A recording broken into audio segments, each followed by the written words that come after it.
नमस्कार मित्रों, आप सभी का सरल ज्योतिष में मैं हृदय से अभिनंदन करता हूं दर्शकों और सभी को वंदे मातरम, जय भारत माता और हर हर महादेव। राहु के क्रम में अभी हम पिछले वीडियो में उनके संबंधित देवताओं के बारे में जानकारी प्राप्त किए। उसके बाद उसके संबंधित उपायों के बारे में जानकारी प्राप्त किए। अब कुंडली में जो 12 खाने होते हैं, अब प्रत्येक खाने में राहु का क्या क्या प्रभाव होता है, तो उसके बारे में हम लोग जानकारी प्राप्त करेंगे। प्रथम खाना लग्न का होता है और वो सूर्य चूंकि वहाँ पे लग्न में तनु भाव में सूर्य उच्च का होता है और उस सूर्य का घर होता है।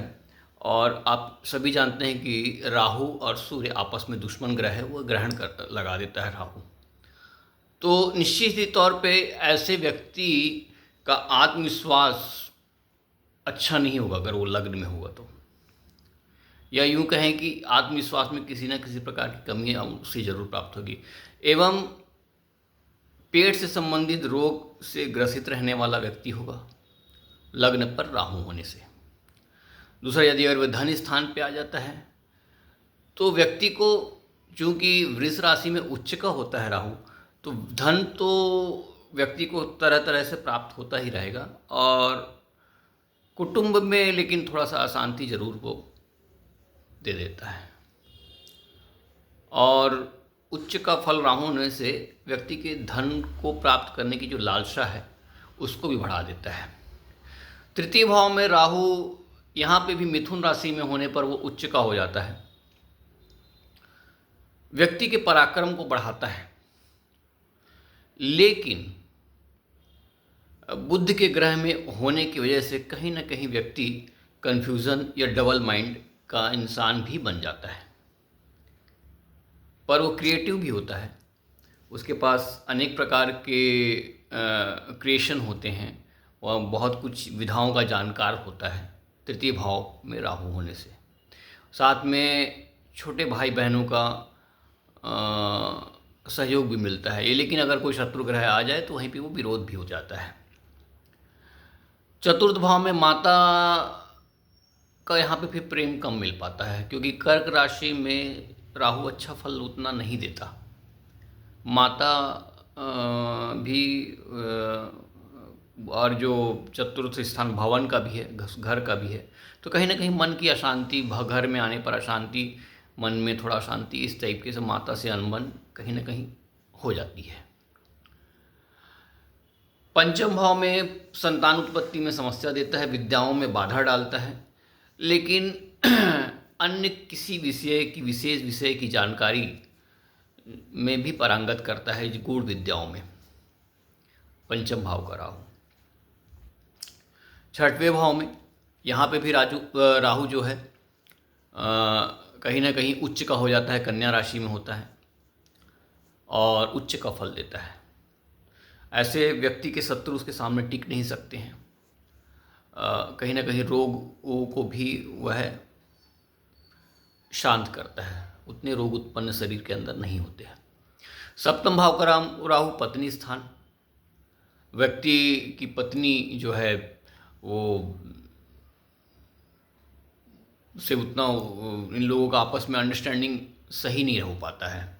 कहीं ना कहीं पत्नी से मनमुटाव, वैचारिक मतभेद उत्पन्न हो ही जाते हैं और पार्टनरशिप में भी धोखे प्राप्त होने की पूर्ण संभावना रहती है। लेकिन मीडिया के क्षेत्र में कार्य करना से लाभ प्राप्त होता है। आठवें भाव का राहु, यहाँ पर व्यक्ति की इंट्यूशन शक्ति काफ़ी तेज हो जाती है और व्यक्ति खोजी प्रवृत्ति का होता है आठवें भाव का राहु। साथ ही ससुराल पक्ष से थोड़ा सा शांति प्राप्त हो जाती है ऐसे व्यक्ति को। लेकिन ये इनक्रपण कभी अचानक धन की प्राप्ति होना इसके लक्षण हैं और व्यक्ति रिसर्च के क्षेत्र में यदि कोई कार्य करता है तो वो सफल हो जाता है। 9वें भाव का राहु, बोलते हैं ऐसा व्यक्ति या तो नास्तिक होता है, या अगर धार्मिक हुआ भी तो शायद वो धर्म का दिखावा भी करता है कहीं कहीं, या कहीं कहीं कुछ बातों को लेकर, धर्म की बातों को लेकर कुछ मतलब विशेष अपना कोई अलग नया विचार मान सकते हैं, वो होता है व्यक्ति के अंदर, वो कुछ अलग ढंग से सोचने वाला।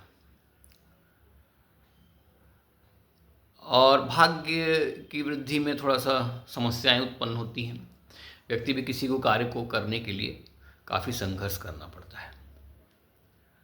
10वें भाव का राहु ऐसे व्यक्ति को कर्मठ तो बना देता है, राजनीतिक क्षेत्र में सफलता देता है, लेकिन पुनः वही कि व्यक्ति कार्य कर रहा है, राजनीतिक रूप से सफल भी हो रहा है, सब कुछ है, लेकिन उतार चढ़ाव राहु का लगा रहता है। स्थिरता नहीं रहती उसके जीवन में, उसे कार्य क्षेत्र में स्थिरता नहीं रहती, परिवर्तन बना रहता है। 11वें भाव का राहु यदि पापी ग्रहों के साथ है तो लाभ ही देता है, यदि शुभ ग्रहों के साथ है तो हानि देता है।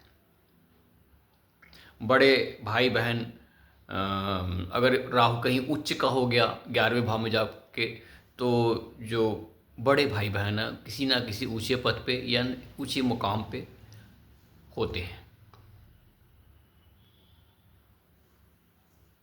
12वें भाव का राहु मोक्ष कारक माना जाता है और कहीं ना कहीं रोग कारक भी माना जाता है। 12वें भाव का राहु व्यक्ति के अंदर अस्थिरता बहुत ज़्यादा आ जाती है, आय से अधिक व्यय की संभावना रहती है। तो ये मित्रों, ये सभी 12 फल हैं। ऐसे और भी ऐसे अनेक फल होते हैं जिसके बारे में हम अभी विशेष रूप से इस संबंध में चर्चा किसी नेक्स्ट वीडियो में करेंगे डिटेल में। लेकिन मैंने आपको एक खाका तैयार करके दिया है कि जनरली ऐसे प्रिडिक्ट किया है कि ये फल हो सकते हैं राहु के 1 से लेके 12 घर तक के।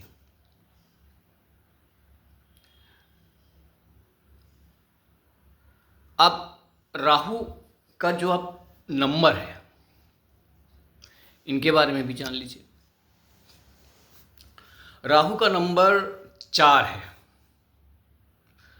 और ये जो 4 नंबर होता है, ये कहीं ना कहीं नए विचारों का द्योतक होता है, ये नए विचार उत्पन्न करता है। 4 नंबर वाला व्यक्ति का जो सेंस होता है, 6 सेंस जिसको बोलते हैं, बहुत तेज होता है, और वह जिद्दी भी होता है, अहंकारी भी होता है, और एक बात को अगर वो पकड़ ले तो फिर वो उसी में अड़ा रहता है, हटता नहीं उस बात से कभी जीवन में। लेकिन धन कमाने में भी इसको कोई कमी नहीं रहती, धन की कोई कमी नहीं रहती ऐसे व्यक्ति के पास। कभी अगर गरीबी आ भी गई तो ये अपने भुजबल से कभी ना कभी धन उत्पन्न कर ही लेता है, गरीबी नहीं देखता। और 4 अंक वाला व्यक्ति स्वतंत्र विचारधारा का होता है।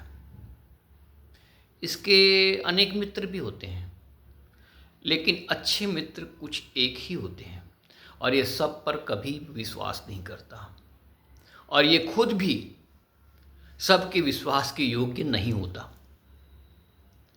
ये कभी भी धोखा दे सकता है। लेकिन आगे इस ऐसे अनेक राहु के कार्य हैं जिसके बारे में मैं आप लोगों को वीडियो के माध्यम से बताऊंगा। उसमें आपको मैं एक और चीज़ भी आपको इन्फॉर्मेशन देना चाहता हूँ कि जो राहु का